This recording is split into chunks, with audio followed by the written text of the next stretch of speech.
In the brachas before Shema, okay, I never even asked this question before. I love original questions. How come the Srafim and the Ifanim say different things when praising Hashem, Baruch, Kavod, Kaddish versus Baruch, Kavod? In the brachas before Shema, how come the Malachim say different things? I want to ask a better question. Why are we talking about what the Malachim are doing? Why is the Malachim's business our business? The Malachim sagen, gesund und stark. Malachim have very good lives. You know, Malachim are all very Chassidish Bachrim, living in a very Chassidish yeshiva. Everybody's holy, all the mashpiyim are terrific. Yeshivas always show up on time, and they're learning day and night. They're perfect. They're perfect. They got no Yetzirah. They don't make a dira b'tachtenim. They're just machines doing everything perfectly. We're down here making mistakes. But we matter, yeah? Why are we discussing the Malachim? Because they're the ultimate level of bittul. That's not true. We're the ultimate level of bittul. That's what it says in Chassidus, right. Now, I'll try to mention Tanya Perek Mem Tes, chapter 49 in Tanya. If you look it up, God bless you. If you won't look it up, God bless you. He quotes a Rashba, the Rebbe does, the Alter Rebbe does. It's very hard to find that Rashba. It's very hard to find that Rashba. Davening is a ladder. Davening is a sulam mutz of Arza, Reisha, Megish. It's a ladder. And the davening is very long. And because the davening is very long, for you and I, it becomes boring. And because it becomes boring, we don't pay attention. Because we pay attention, we say, you know, if you'd make it shorter, maybe I'd listen. You know, so many pages. Well, guess what? The people who wrote the Siddur will tell you it's as short as we could have made it. We couldn't make it any shorter. The Siddur has grown a beard and payas and a kapota with black socks or white socks, and it's over the course of the last 2,500 years. The Siddur is from the time of the end of the first Beis HaMikdash, the beginning of the second Beis HaMikdash. The Siddur keeps getting bigger and bigger and bigger as there's a need. And Shacharis is a ladder. You start from Asiyah, you go up till Atzilus, and then you come down, right? Shmoneh is Atzilus, of all Atziyin is Bria, Shir Yem is Yetzira, Kaveh and Enkel Lekenu is Asiyah. You climb top to the ladder and come back down. And the idea basically is you got to get in the mood. The whole design of davening is to bring you from here to here. You're supposed to daven. You're supposed to daven in the kind of way that when you get to the Shmoneh Esrei, which is what davening is essentially, you should be in a madrega of ka'avda kamei more, just atzilus. That's it, just atzilus. Not higher than atzilus, not insane. Just atzilus, just atzilus, just atzilus. You should stand in front of the Eibishter as if you're experiencing him. And you're talking to him from a place of feeling him. So the whole davening is climbing a ladder, okay? The first rung of the ladder is called Heidah. Heidah is we submit.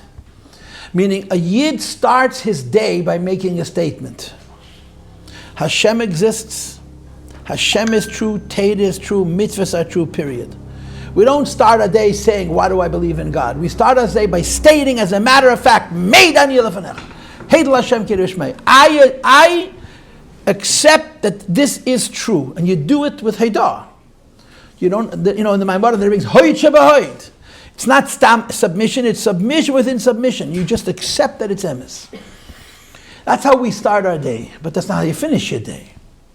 The next stage of davening is Psukei de Zimra, where you're getting emotional, you're getting excited.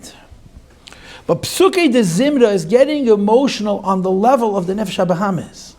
Psukei de Zimra, you're describing what Hashem does for us physically. The essence of Psukei de Zimra is one pasuk. That's the essence. The original Psukei de Zimra was one pasuk. Then it became one kapitel. Then it became 6 kapitels. And then I don't know what happened. Psukei de Zimra is thanking Hashem for the things He does for me begashmias. The reason we're doing this is because it excites us. When you submit, when you say Meida, you're accepting there's an Eibush. The Meida Anif of a Jew can never become Tomei. It's straight from the Yechida. But it's not pneumistic, it's not internalized, it's a submission. Or to say it in different words, you can't stay in bed all day long. When you open up your eyes and you say Meidani, it's the Gili Yechida. After that, you're a jlab with bad breath. For a second it's Yechida, after that it's nothing. So you get out of bed and you get dressed and you wash up and you say Berachas L'Shachar. And you daven. Psukei de Zimra is emotions. Or to use the correct term, it's Teva. You use your nature, your personality to express how you feel about Hashem based on what Hashem gives you that you like. That's Sukkah. Then comes Birchas Krishma. And of course, the Alter Rebbe asks the question, what does Malachim have to do with Birchas Krishma? Why are Birchas Krishma so long? You have 7 brachas, 3 in the morning, 4 at night, long Megillas, talk about everything in the world except for Krishma. Why are the brachas of Krishma so long? So the essence of the answer is that the Birchas Krishma is seichel. You're not thinking about Hashem on an emotional level. You're thinking about Hashem on an intellectual level, on a seichel level. And there's steps. In the first bracha of Krishma, you start off talking about the stars. You do this during the week, and you do this on Shabbos, right? Keiladin. Torah holds, the Rambam brings, that the stars and the heavenly bodies and the what they call the orbits, the Galgalim, have life. We don't believe that they're lifeless. There's life in the sun, the life in the moon. And they're Baalei, Nefesh, Dei, Veheskel, they're smarter than us. The stars, the sun and the moon have great chokhmah, and they all are bowing, they're all going to the west, because they're bowing to HaKadosh Baruch Hu. So you begin Psukei Birchas Krish, we're talking about the Kechavim Mazalis, the heavens, in the understanding that they are serving Hashem, that they're understanding Hashem on their level, and we are studying what they're studying to bring us to where we need to go. Meaning we're going to pass by them. We're going to pass by the Malachim. We're going to go past them. But because we were sleeping in bed before, we have to go through the different steps to bring us back to the same space. So the beginning of Hamei La'aretz is about the stars. The middle of Hamei La'aretz is about the Malachim. Yetzim Mishasim Hashem Mishasim goes on Malachim. And you bring out how the Malachim understand the Eibishter. And in the way the Malachim understand the Eibishter, there's 2 types. There's Malachim who understand the Eibishter and try to get close to him. Those are called Srafim. The Malachim who understand that they don't understand, so they scream. Those are called Efanim. Each Malach uses the resources that the Eibishter gave him, or it. The Malachim of Elam Abriya that are called Srafim, they understand. So because they understand, they try to come close. They say 3 times Kaddish because they're 3 steps away from Elokus. Each Kaddish is another chokhmah of understanding how far away they are from the Eibishter and how they would like to get closer. But the Srafim don't scream. The Srafim are deep. They understand. They're pneumistic. They're Elam Abriya. The Chayas Elam HaYetzirah, they fan Elam HaAsiyah, they scream, Raj Gadol. Why do they scream? Because they understand that they don't understand. And they're crying from a distance. Now the girl who asked me this question wants to know about this. So let me slow down, okay? The Maimorim bring that obviously Srafim are higher than the Chayas and the Efanim. Because the Srafim understand, and Srafim speak softly. The Srafim are cool guys. The Chabadniks, they're deep, pneumistic people. They go slowly, they're never in a rush. They talk softly, they're big chachamim, and they understand the lakus, and it brings them closer to the Eibishter. The Chayas and the Efanim are us, are Peilisha, you understand? Bali Tshuva. They scream and they shout, they clap their hands and their feet. Why? Because they don't understand, they're further away. But the Maimorim all say, a lot of them say, that the Efanim screaming is more emes than the Srafim's understanding. Because understanding that you don't understand is a lot closer to the truth than thinking that you do understand. We talk this through because we're taking a journey. And in the Birchas Krishma, we're taking the journey of using our mind to understand those who are higher than us. First, the constellations, the stars, the Kechavim, the Mazolas, the Galgalim. How they use their seichel to understand the Lakus, then the Malachim, and the last paragraph, Lakel Baruch, I believe is about the Sfiris. Peil Yeshua, but it was the Sfiris. So you're taking a journey. First you talk about the life, the intelligence of the physical heavenly bodies. Then you talk about the understanding of the Malachim that are without a goof, they're just a nefesh.